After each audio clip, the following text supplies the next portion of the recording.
Hey everyone. I hope the weather is nicer than it is here. It's raining like it's never rained before. It feels very biblical, um, uh, and it's just getting light, so at least we can see how bad it is. Before it was just darkness and rain. Now it's rain, so we're getting there. Uh, Yeah, thanks for inviting me to speak on this. Um, I guess what I want to do this morning is just kind of couch my own kind of academic journey and my kind of journey as a metal fan in that kind of wider perspective of where heavy metal and metal music studies have been since the 80s. Now, I grew up in the 80s. My first love was Iron Maiden, listening to Number of the Beast. When it came out at the age of 10, that was just something so incredible that I instantly kind of I thought this music was the kind of best music in the world. But I could never really kind of understand as a young metal fan growing up in the 80s why so many other people around me at school scoffed at heavy metal. And it was only when I kind of started reading music newspapers and punk fanzines and looking at things like the NME, the New Music Express, I kind of realised that heavy metal was uncool because it was associated with working class white people, white men like me, kids hanging around in kind of depressed areas in the north of England, white kids hanging around in those depressed areas, and metal in the 80s, it was popular, but it was uncool. All the trendy kids listened to indie music or post-punk. All the fashionable kids listened to pop. And the metal kids, people like me, were just, hanging around playing Dungeons and Dragons. Yes, we were hanging around playing Dungeons and Dragons, but we enjoyed playing Dungeons and Dragons and listening to and watching Star Trek. But we were kind of vilified, but we were vilified because the press was against us. The press had decided that heavy metal was unfashionable. And it wasn't just the music press, as I kind of realised. As obviously, I wasn't an academic in the 80s, but as I came back to metal studies as an academic, and I read the work of Donna Gaines and the work of Dina Weinstein. What I saw in their books written at the end of the 80s and the beginning of the 90s, they were both extremely kind of passionate about heavy metal. They argued that heavy metal wasn't satanic, it wasn't dark, it wasn't creating violence, but it was actually something that was giving young fans a sense of identity, a sense of who they were as young people growing up and trying to make sense of this evil kind of late modern world that even now we're still living in this kind of strange world of dictated to us by capitalism. And then I kind of understood that Weinstein and Gaines were actually positioning themselves against the psychologists. So there was a string of people in the 70s into the 80s who were proving with their kind of with their statistical studies that heavy metal fans were deviants, they're violent, they're drug users, they're drinking alcohol, they're going around abusing people, breaking the law, obviously because we've all listened to Breaking the Law by Judas Priest. We must be thieves and rebels. So Weinstein and Donna Gaines were essentially just trying to kind of defend heavy metal fans and to say in the 80s, actually, heavy metal fans are actually good people. And they're not deviants, they're not Satanists, they're just young people who are struggling to find a proper job. Maybe they're struggling, like all of us, to find a place in their life. So that really kind of resonated me reading that work in the 2000s. But I wasn't kind of in that kind of metal music studies scene in the 90s, so I wasn't really kind of responding to their work until I got back into academia. Then in the 90s, I guess what happened in metal music studies, the academic subject field, is Walser wrote his book, and Walser basically just said, well, you know, I'm summarizing what he says here. He doesn't actually say it as crudely as this, but essentially kind of Walser says, you know, heavy metal is stupid music for stupid people. And that came out at a kind of at a time when heavy metal was spreading around the world. It was becoming kind of increasingly popular in South America, in the East.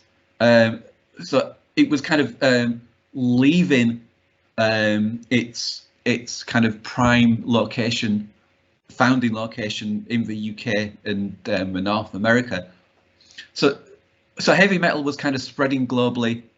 So it was of an interest to people like Walser, but Walser basically just didn't want anything to do with it.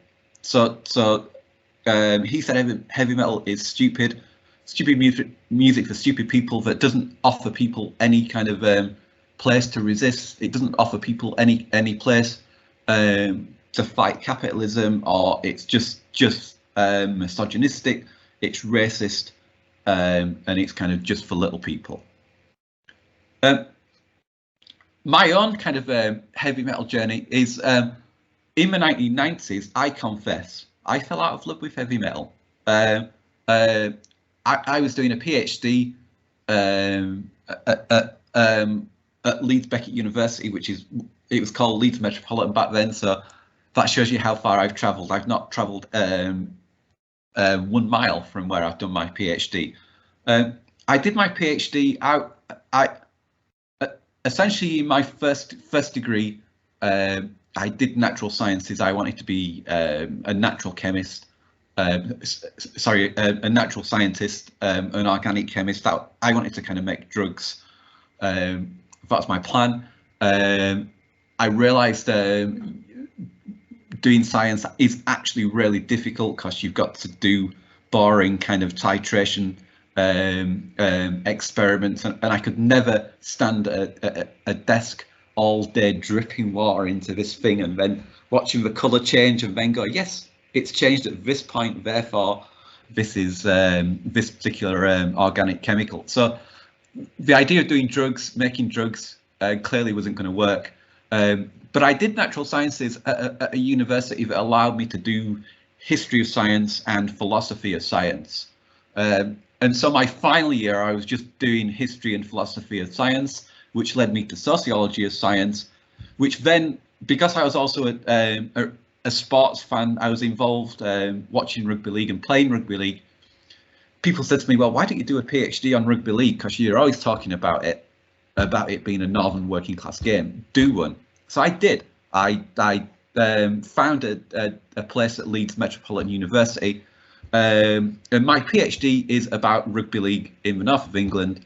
It's about masculinity, it's about class, and it's about race and nation.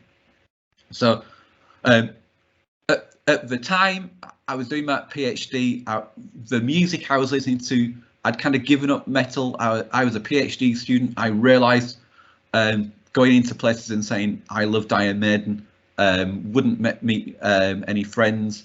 So I got into world music. I got into folk music. I got into punk. Finding loads of kind of forms of music that gave me access to parties. This is in the days before kind of people had the internet to kind of find friends and stuff. So I basically had kind of two lives through the 90s. I was still kind of hanging on to Iron Maiden and Metallica, the two big bands of the 80s that still kind of resonated with me. But I stopped reading about heavy metal. I stopped being obsessed about heavy metal. So all the kind of black metal stuff that just happened somewhere else. I'd love to be able to tell you that I was involved in that black metal scene.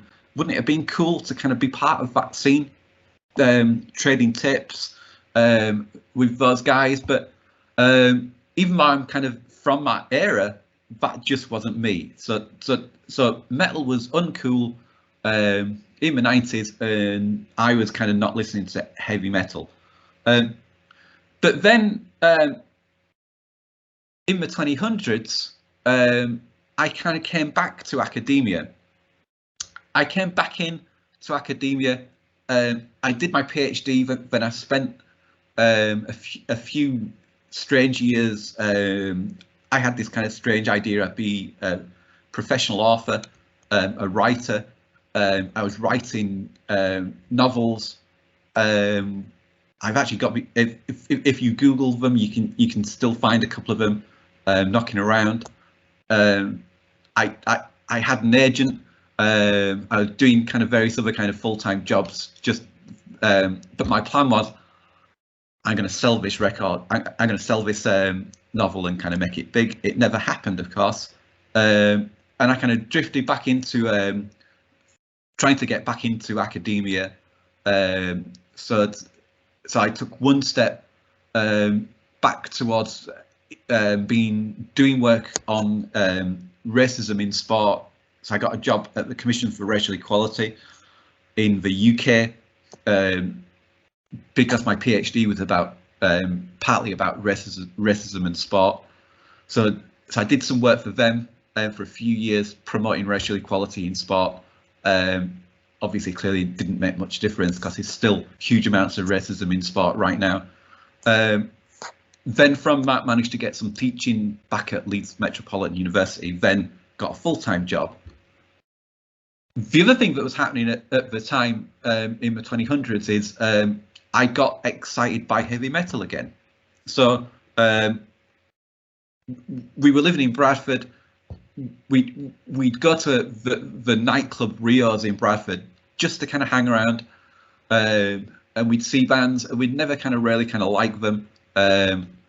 This was kind of the new metal period. Never really kind of liked that music.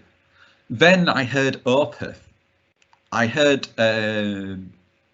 Blackwater Park, and I thought, well, you know, I read a review, and then I kind of heard them, and I thought this was the best thing ever. Proper metal back again. Heavy metal played by men with long hair, fantastic, and beard, brilliant. Then went to see Opeth at Bradford, and that was it. I was kind of all the way back fully into metal. So from Opeth, it was very quickly into the rest of the Swedish death metal scene. Then obviously into black metal, and that whole entire fantastic story. Church burnings, murders, isn't it just amazing? Didn't anybody want to be kind of involved in that subculture? So when I got back into Leeds Beckett University as a senior lecturer in the social sciences of leisure, I had kind of two research projects to mind. One of them obviously was looking at racism in rugby league based on the work that I've been doing in my PhD. But I also thought, wouldn't it be absolutely fantastic if I did some work on black metal? Because no one seemed to be writing about it from a leisure perspective. No one seemed to be writing about it anywhere else. So in my kind of first few months back at the university, I kind of realised that that there was a small number of other academics hanging around. I read Keith Harris's book, and he was kind of really kind of crucial at this point. His book, Extreme Metal, published in 2005, or was it 2006, at some point around there. That came out just as I was kind of got back into academia. It was based on Keith's PhD, so it was full of kind of interesting kind of stuff, participant observation stuff, which is what I'm kind of interested in, kind of hanging around scenes. And I just thought this is absolutely kind of fantastic. So I was back teaching leisure studies and sociology of leisure. I was trying to kind of come up with my own theory of leisure, because essentially the first theorists of leisure studies, such as Ken Roberts, all argued that kind of leisure is something that's essentially kind of a common good. Everybody kind of has leisure time, and everybody should be able to have access and have kind of leisure choices in a kind of a liberal economy. The second generation of leisure theorists, people like Pete Bramham, were using Gramsci and using Stuart Hall to take a kind of a Marxist structuralist view of leisure, to argue that all leisure is the product of capitalism and is a product of instrumentality.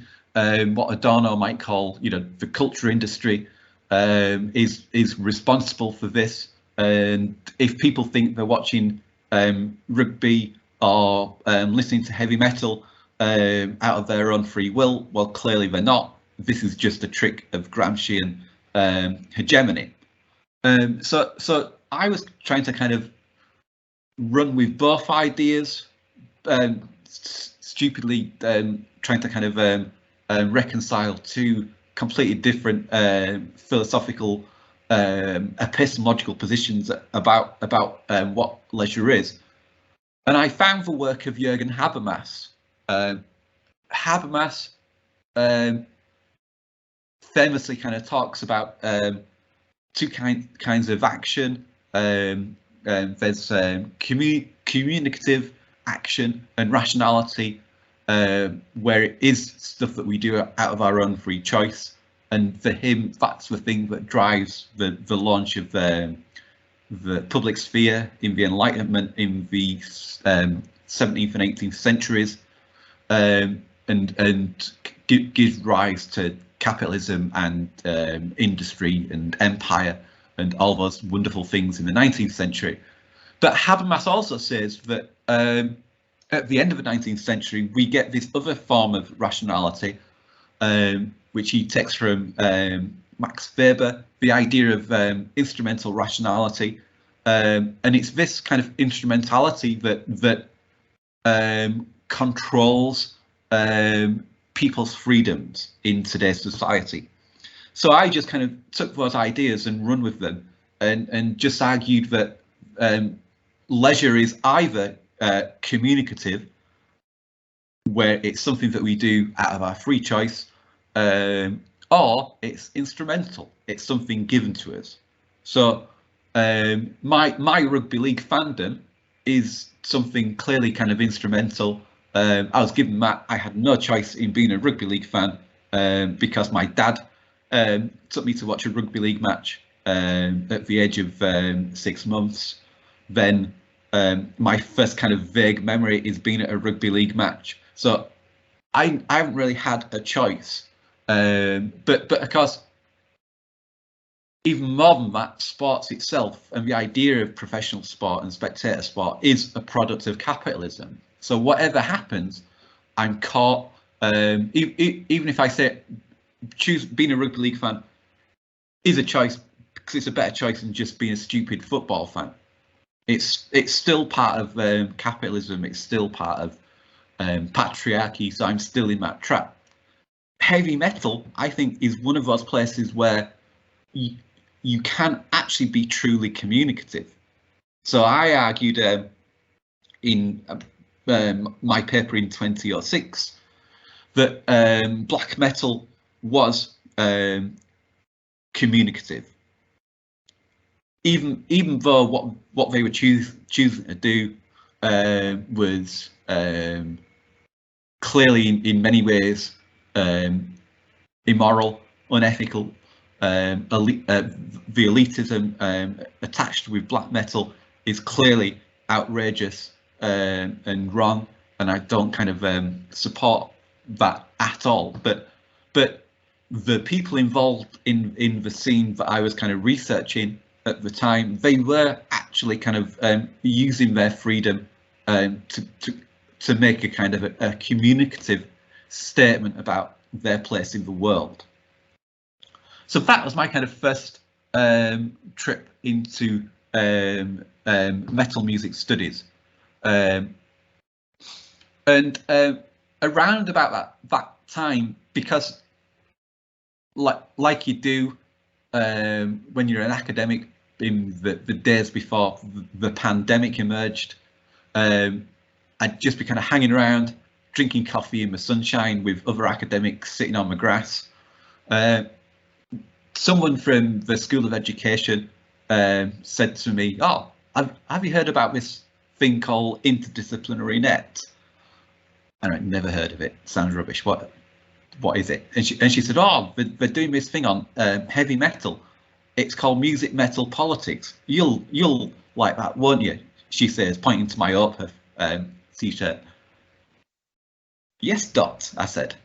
And so she was right. So I looked and I could see this thing called interdisciplinary net had been organised, and Niall Scott was the organiser. I kind of heard his name. He'd written some things about I guess the philosophy of kind of heavy metal, the ontology of metal. So yeah, I already knew Niall's work, although I'd not kind of cited it. I'd cited Keith's work obviously quite a lot, and Dina Weinstein's work quite a lot. Then when I turn up at this event in Salzburg, this is the first Music Metal Politics.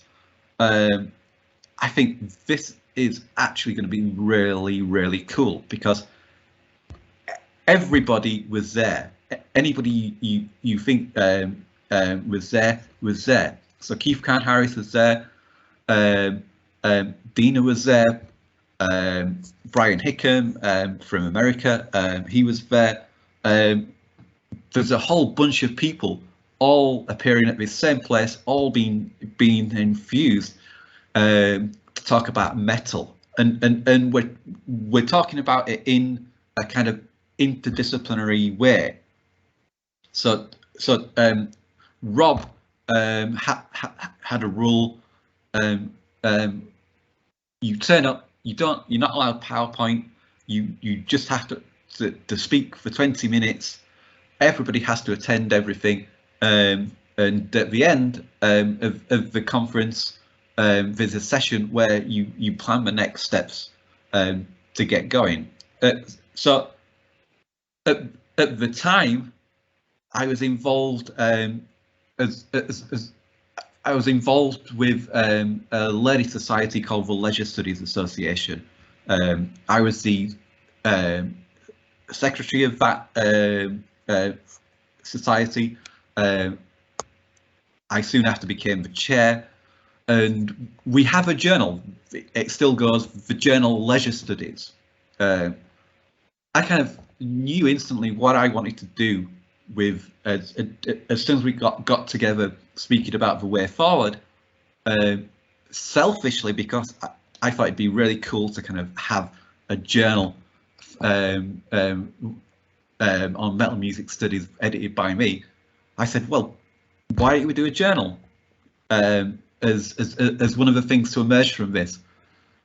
Other people said, well, why don't we just have a metal music society, international society? So slowly but surely, over the course of 2 or 3 years, well, 3 years, I guess, 2 years, 1 year in Salzburg and 2 years in Prague, we kind of formalized ISMS and the journal. So I wanted ISMS to be, we kind of realized that at this time, metal music studies had actually kind of suddenly appeared all over the world.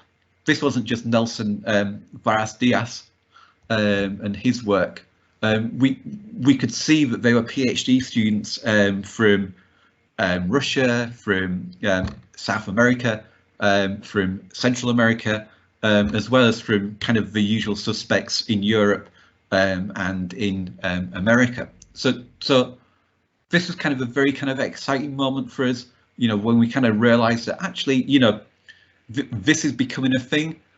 So we used to kind of joke about, you know, metal music studies. Well, we have to call it metal music studies because if we call it metal studies, people will think we're something to do with the elements and with some kind of material scientist thing. So, but then actually there's more metal music studies now than metal studies. Metal studies doesn't really kind of exist, but metal music studies does. So it was really kind of a pure selfishness on my part that made me volunteer to lead putting the journal together. But I did have experience of it because I'd been involved with leisure studies. So my first step was to go to Taylor and Francis, who published leisure studies. I thought, brilliant, there's a connection here. I'd already spoken about it to my editor at Taylor and Francis. She said, that sounds brilliant, Karl. By the way, I'm leaving. Someone else is going to take over. And anyway, it won't fit into my portfolio. It'll be the music portfolio, but I'll give it to them. So it went to the person who was running the music portfolio, and she said, not interested. Metal music studies, what's that? It's a flash in the pan. No one will be wanting to kind of look at any of this stuff.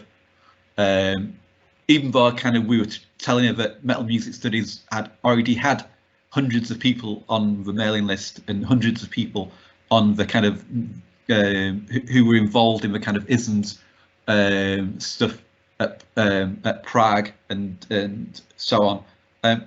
But she turned us down. Strangely, just before they launched their own journal, Rock Music Studies. I think that was why she turned us down, because she already had that journal ready to launch. So I was kind of an impasse for a while, but then I kind of, as you do, I kind of bumped into someone at a conference who was the editor of a journal called the Journal of Community Music, or the International Journal for Community Music, I should say.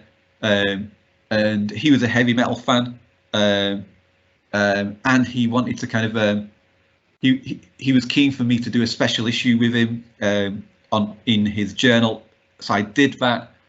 But he also said, oh, you know, you should also take this proposal to Intellect, who are the publishers of the journal on community music.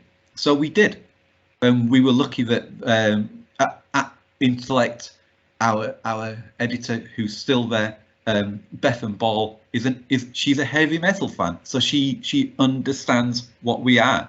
She understands that heavy metal is global. She understands that there are thousands of heavy metal researchers now, if you count all the PhD students, hundreds hundreds of academics, thousands of students, tens of thousands probably of undergraduate students. So metal is huge, and so metal music studies is huge too. So since we launched, we're on, I've lost count because we're on volume 7, aren't we? So so it'll be the 8th one next year, 8th year of success. And publishers don't share. They keep their subscription fees and royalty fees confidential. So I've no way of knowing how successful rock music studies has been. But I think metal music studies has probably kind of outranked them. I think we clearly, by the amount of money I got as the editor, and you get pittance as an editor. You certainly don't get enough royalties to quit your job, but it was a healthy sum of money that appeared every year by check. Intellect still do checks. They're so old school.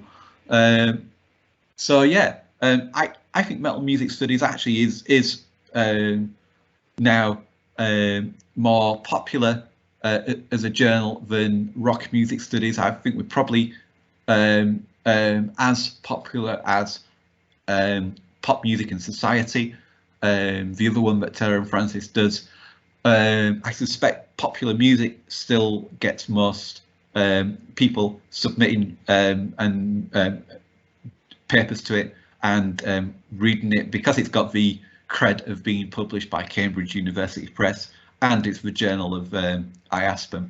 So fair play to popular music. They're probably better than metal music studies.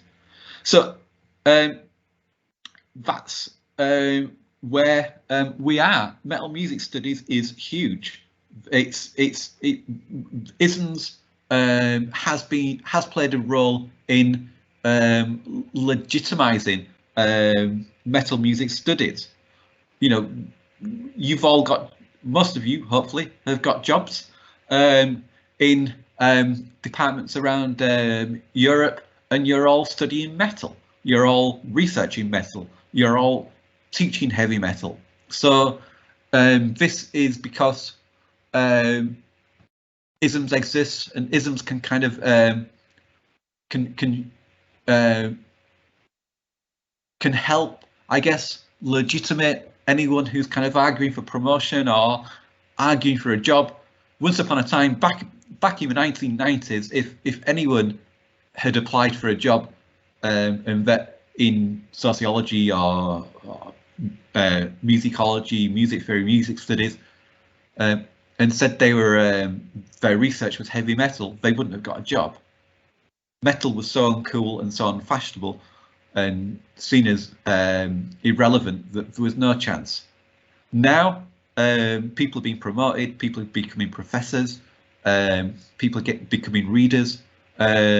So this is all very good for us. There's lots of us, and we're all kind of doing research, and we're all proving that heavy metal is a legitimate object of study. So I think that's kind of one of the kind of brilliant things. I guess, having said that, I think there are some absences. I guess there's no real centres of learning badged with metal music studies. As far as I'm aware, there's no kind of interdisciplinary kind of research centres that are looking at heavy metal, unless Varastias has got something in Florida that I'm not aware of. So I think where we still struggle, I think, to get a critical mass of scholars together. I know I've got colleagues at Huddersfield University here in the UK. I've just been made a visiting professor at Huddersfield, which is cool. And I guess they are trying to turn themselves into a kind of a regional Centre of Excellence on Metal Music Studies by getting me involved. Jan Herbst is there, Rosemary Hill's there, a couple of other people are there. So there are pockets of clusters, but we don't really have any kind of huge, kind of well-known research centres in the same way that at Leeds Beckett University, for example, we have a centre for obesity that has a global reputation. If you're interested in health studies, sociology of health, sports science, sports and recreation, all those kind of areas, you will know that Leeds Beckett has got that centre because it's world famous for that research, and it brings in money, and it's got a critical mass. So we don't really have anything like that. So I think it's still some legitimacy questions. I also think one of the problems we've got is we seem to have lots of PhD students, and that's very good. We have master's students studying heavy metal on their dissertations. We've got undergraduate students and master's students studying courses, what we in the UK call modules on metal, but we don't have anyone, to my knowledge, around the world doing an entire undergraduate degree purely on heavy metal, which I think is an absence, because you've got, you know, jazz studies, popular music, classical music. Why not heavy metal music? So I think that's one of the things we need to kind of do. Finally, I think one of the problems we've got with metal music studies is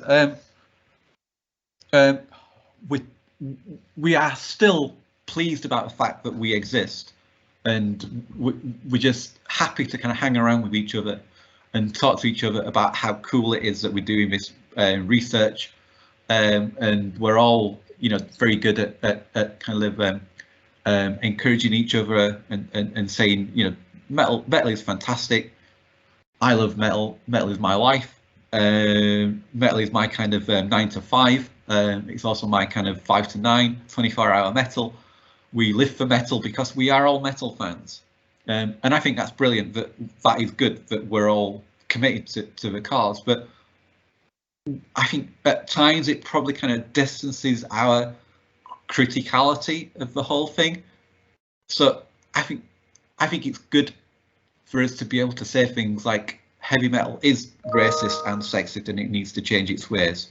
I said that a few years ago in a paper in 2015, and I was proud to say it. I got a lot of stick from around the world. I was receiving death threats. I was getting all the kind of evil people from America. They got me on InfoWars, you know, the crazy thing run by that crazy Steve Jones guy. He slagged me off, so all his followers slagged me off.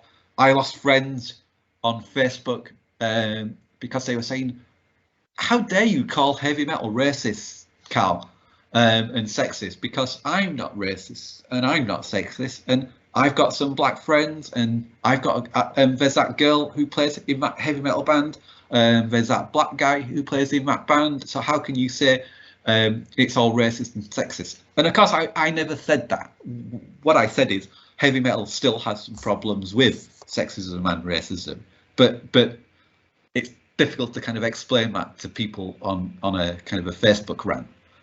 So I think we do have to remember that even though we're fans, we have to be